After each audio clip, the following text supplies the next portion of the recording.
जति पनि आन्दोलनमा जान्छन् नि, जो आन्दोलनमा गएका छन् ती सबै निस्वार्थ भावले गएका हुन् भन्ने पनि हुँदैन के। सही कुराको सही विषयको उत्थान गर्न गएका हुन् भन्ने पनि हुँदैन के। कतिपय पत्रकार महोदयदेखि लिएर कति व्यक्तिहरू आफ्नो स्वार्थको लागि गएका छन् के, आफ्नो रोजीरोटी सेक्नको लागि गएका हुन्छन् के, बुझ्नु नि।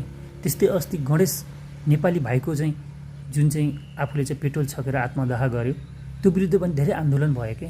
पुतला जलाइयो, पुतला चाहिँ राके जुलुस जलायो के। तर ती सबै के त्यो गणेश भाइको चाहिँ न्यायको लागि नै गएका हुन् त। एकचोटि गणेश भाइको आफ्नै दाजुले अन्तर्वार्ता दिनुभएको यो भिडियो पनि हेरौँ न त है। सरकारले जुन उपचारको लागि जति कुरा गर्नु पर्ने थियो त्यहाँ कोही चुकेको जस्तो लाग्छ तपाईँलाई? त्यस्तो त लाग्दैन।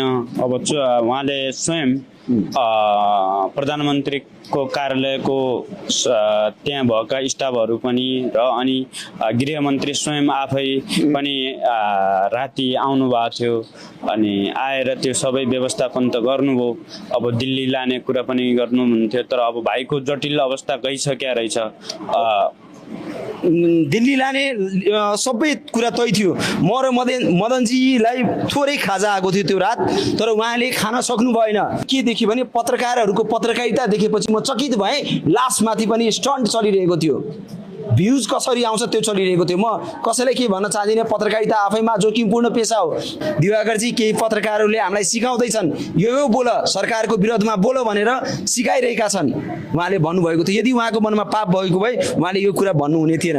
तपाईँले पत्रकारहरूले पनि उचाल्ने पछार्ने सरकारको विरोधमा बोल्न लगाउने टाइपको गरे भन्न त भनिरहेको थिएँ। अब मैले चाहिँ प्रायः जसो मैले अन्तर्वार्ता कसैसँग दिइनँ।